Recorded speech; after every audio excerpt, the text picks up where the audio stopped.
There are no shortage of terrifying evil people who remain in prison for the crimes they committed, and some of those people honestly might just put the devil to shame. We are talking evil people and a lot of serial killers today, so buckle up folks. Here are the top 10 real prisoners who are too evil for hell. Starting off in our number 10 spot, we have Kenneth Bianchi. The Hillside Strangler, which was later found out to be a pair of cousins working together, were Kenneth Bianchi and Angelo Buono Jr. The two were charged and convicted for harming and taking the lives of 10 separate women together, with Kenneth taking the lives of 2 others on his own. After an extremely intensive investigation and the arrest of the two, Kenneth began trying to set up an insanity defense. He claimed dissociative identity disorder. He blamed his alter ego Steve for the horrific multitude of crimes. Luckily, however, a court psychologist, Dr. Martin Orne, observed him and his behavior and found that his claims were untrue.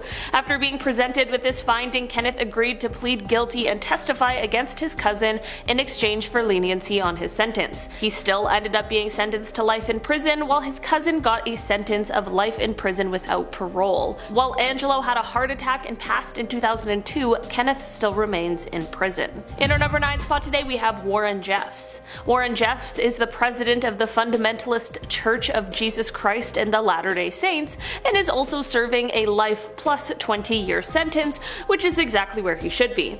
His father was once the president of the but when he passed, the position was passed on to Warren. As the new leader of the polygamous he said that no one should even attempt to marry one of his father's widows, but just a few days later he himself married all of them except for 2, because one refused and then was banned from ever marrying anyone ever again, and the other ran away. If your marriage proposal causes someone to flee the that they're in, you're clearly not a very good person. Warren had the power to assign who would marry who, but he was also able to punish a man by taking his wives and children and assigning them to another man. As a man, you had to have at least 3 wives in order to get into heaven, they say, but the more wives, the more likely it would be that you got into heaven. In 2005, the Texas authorities conducted a raid and took legal custody of 416 children after someone called in and tipped them off about all of the horrible things that were happening at the ranch. In 2006, Warren was arrested for being the worst and is still serving his sentence. There is so much more to this case that we don't have time to cover, but there was a documentary released recently called Keep Sweet, Pray and Obey, which I would fully recommend if you want to know more about this horrible person. In our number 8 spot today, we have Tex Watson. Tex Watson was one of the central members of the Manson family, which was led by Charles Manson, and he was a willing participant for the horrible Tate and LaBianca crimes that took place on August 9th and 10th, 1969. If you don't know about them, you can look them up, but just a warning that the events that took place on those nights were horrible, gruesome, and insanely unnecessary. In October of 1969, Tex knew his arrest was coming, so he fled to his home state of Texas, but was later arrested and extradited back to California. Once he was in California, he refused to talk or eat and ended up losing 55 pounds, which got him sent to get tested to see if he was fit to stand trial, which he was. In 1971, he was convicted on 7 counts related to the killings that happened on those terrible nights. He originally received a death sentence, but it did end up being commuted to life in prison. But get this, you guys, he was able to release a book while in prison, and he got married, and through conjugal visits he was able to have 4 children. Thankfully, in 1996 they banned those kinds of visits for people serving life in prison, and in 2003 he did get divorced because his wife had met someone else, which, like, yeah, I would hope so. He also apparently is now a devout Christian, which is just interesting. In our number 7 spot today, we have the Golden State Killer. If you have any interest in true crime at all, you have most definitely heard of the Golden State Killer, as he was one of the most famous serial killers of all time, and he managed to elude police for 30 years. From 1973 to 1986, the GSK was responsible for taking the lives of 13 people, harming 50, and 120 different burglaries all across California. Throughout the investigation process, he used different tactics to both taunt and threaten police and victims, which is just on another level of messed up. up. If you don't know how this story ends, buckle up because it is absolutely wild. So you know those family DNA tests, like those 23andMe things where you send in your DNA and then they send you back your genealogy?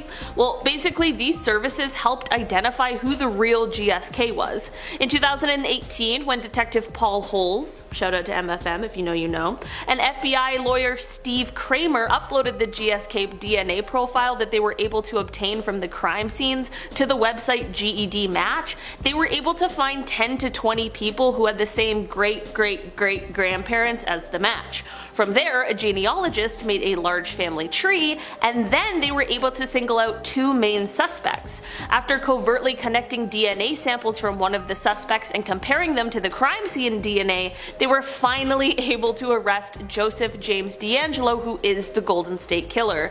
After decades of waiting, the victims of his crimes were finally able to see justice served as he was sentenced to 12 life sentences plus 8 years. He was spared the death penalty because he admitted to numerous crimes he had perpetrated, some of which he wasn't even being charged for. He is now 75 years old and he will most certainly spend the rest of his life in prison. In our number 6 spot today we have James Holmes.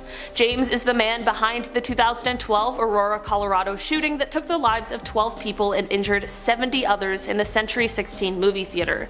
Shortly after the crime spree, he was arrested and held without bail while he awaited trial on an accepted plea of not guilty by reason of insanity. I just want to make it clear in this case that insanity doesn't apply to every mental illness, of course. James was and is severely mentally ill, but the court has the job of deciding whether or not that illness made him unable to tell right from wrong. That's what the defense had to prove. Things were admitted to the court, such as his notebooks and journals, as well as testimony from two separate psychologists who spent 22 and 25 hours with him, and both diagnosed him with a serious mental illness, but both also stated that in their professional opinion, he knew right from wrong. After a really tumultuous trial, he ended up being found guilty. The jury could have given him a death sentence, but on account of his illness, they decided that that would be inappropriate, so in the end instead he was sentenced to 12 life sentences without parole and in an additional 3,318 years. In our number 5 spot today we have Charles Ng.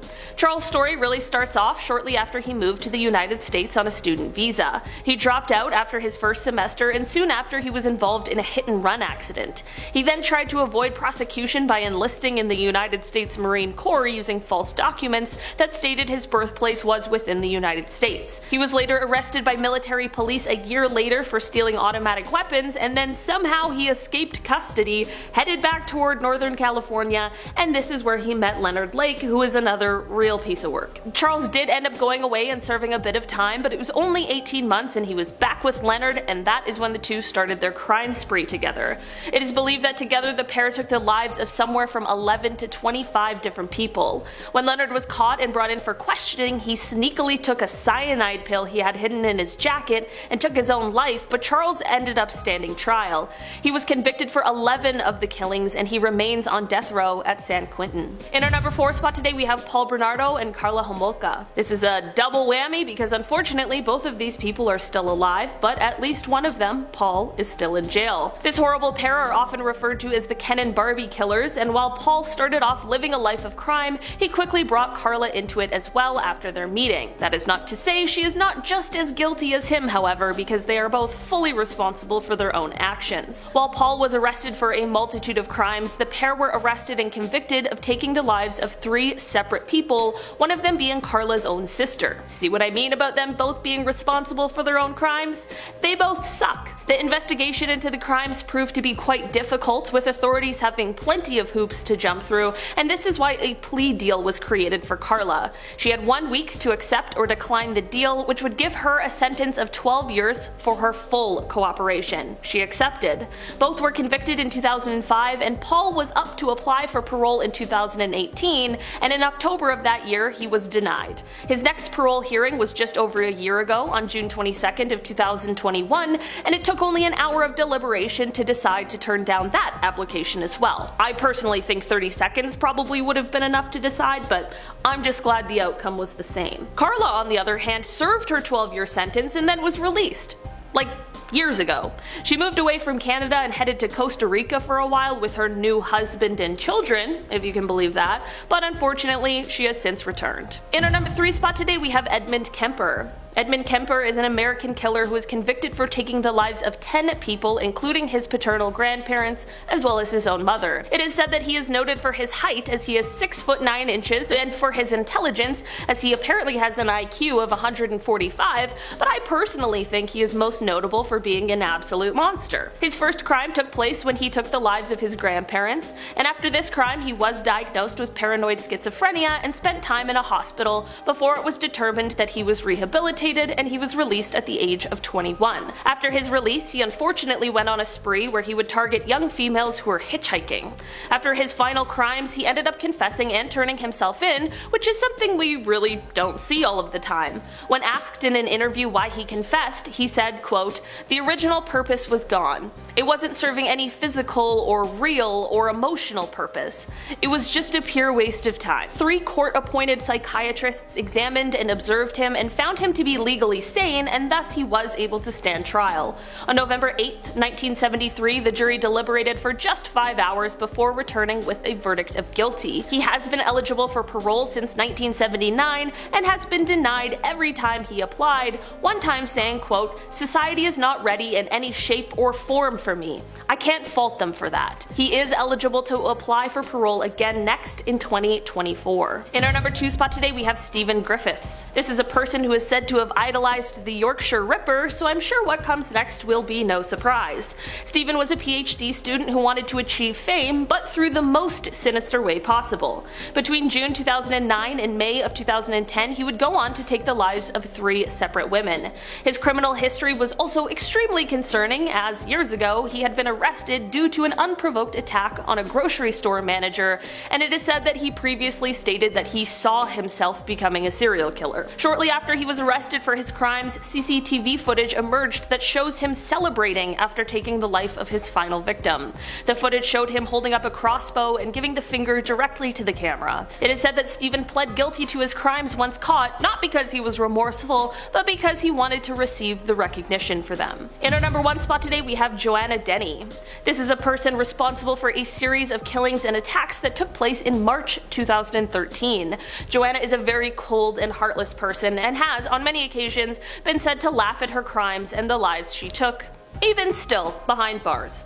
After the first of her crimes, authorities launched a manhunt for her, and they used CCTV footage to help track her down. She was finally caught after attacking 2 dog walkers who, thanks to immediate medical intervention, were able to survive. There are many things about this story that make it exceptionally chilling, and it seems as though most people Joanna encounters are left with quite an impression of what a horrible person she is. On the day she was sentenced, it is reported that the judge, Mr. Justice Spencer, said, quote, "Although you pleaded guilty, you've made it clear you have no remorse." He went on to say, quote, "You are a cruel, calculating, selfish, and manipulative serial killer." After this, he sentenced her to a whole life order, or life in prison without parole, and it is said that she smiled and laughed at this. Since her time in prison, she is said to have planned escape attempts that involved the killing of a prison guard and other terrifying ideas. Alright guys, that has been our list for today. Thanks so much for checking it out. I've been your host today, Olivia Kozlowski, and I'll see you next time. Bye!